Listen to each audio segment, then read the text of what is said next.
Hi అండి అందరికీ వాళ్ళు వచ్చేసి క్యారెట్ హల్వా చూపిస్తానండి. దానికి కావాల్సిన ఇంగ్రీడియంట్స్ క్యారెట్ 3 కిలో తీసుకున్నానండి. చెక్కు తీసి ఇలా సన్నగా తురుముకున్నాను. చక్కెర వచ్చేసి 1 కప్ తీసుకున్నాను. డ్రై ఫ్రూట్స్ కాజు బాదాము సారపలుకులు అండి, ఇవి 1 కప్ తీసుకున్నాను. నెయ్యి ఇది తగినంత తీసుకున్నాను, ఇంకా కావాలంటే మళ్ళీ వేసుకుంటాను. ఇలాచి పొడి. ఇప్పుడు తయారు చేసే విధానం అండి. పాలు ఉన్నాను, 1/2 లీటర్ పాలు తీసుకోవాలి. నేను లీటర్ కాగబెడుతున్నాను. ఇప్పుడు నెయ్యి వేసి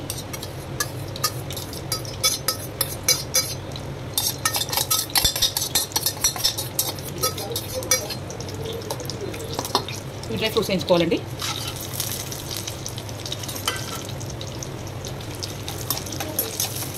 డ్రై ఫ్రూట్స్ వేయించుకున్నానండి. ఇప్పుడు క్యారెట్ వేసుకుంటున్నాను. దీంట్లోనే బాగా వేయించుకోవాలి. క్యారెట్ చిన్న మంట మీద మధ్య మధ్యలో ఇలా నెయ్యి వేసుకుంటూ వేయించుకోవాలండి. 1 స్పూన్ వేసుకున్నాను. దీనికి నెయ్యి బాగానే పడుతుందండి. నెయ్యి వేసుకుంటూ చిన్న మంట మీద వేయించుకోవాలి. బాగా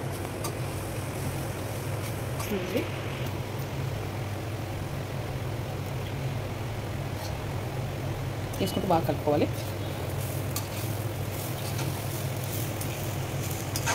ఒక 1/2 అవర్ దాకా బాగా వేయించుకున్నానండి. ఇప్పుడు షుగర్ వేసుకుంటున్నాను. దీంట్లో షుగర్ చూసేసుకోవాలి.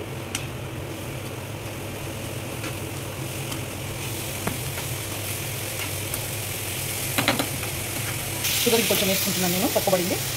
కొంచెం వేసుకుంటున్నాను. ఇది ఒక 20 మినిట్స్ దాకా బాగా వేయించుకోవాలి. షుగర్ మొత్తం మెల్ట్ అయ్యేదాకా వేయించుకోవాలన్నమాట. ఇలాచి పొడి సగం స్పూన్ వేసుకుంటున్నానండి. ఇప్పుడు చిన్న మంట మీద బాగా వేయించుకోవాలి. ఇంకా ఒక 10 మినిట్స్ దాకా వేయించుకోవాలి. ఇంకొక స్పూన్ నెయ్యి వేసుకుంటున్నాను.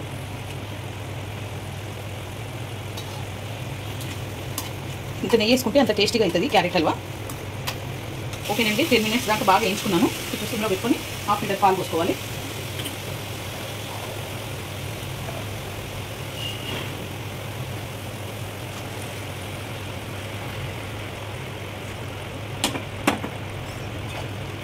చూసుకొని కలుపుకోవాలండి. సిమ్లోనే చిన్న మంట మీద ఉడకనివ్వాలి కొంచెం. ఇప్పుడు డ్రై ఫ్రూట్స్ వేసేస్తున్నానండి.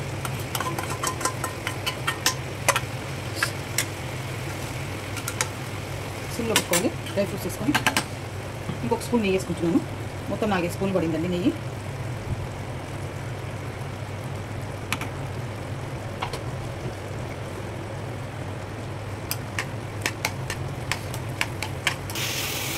ఓకేనండి, క్యారెట్ హల్వా రెడీ అయిపోయింది. ఈ వీడియో కనుక నచ్చితే లైక్ చేయండి, షేర్ చేయండి, కామెంట్ చేయండి, సబ్స్క్రైబ్ చేయండి. చాలా బాగుంటుంది. మీరు కూడా ట్రై చేయండి. నా స్టైల్లో క్యారెట్ హల్వా చాలా బాగుంటుంది.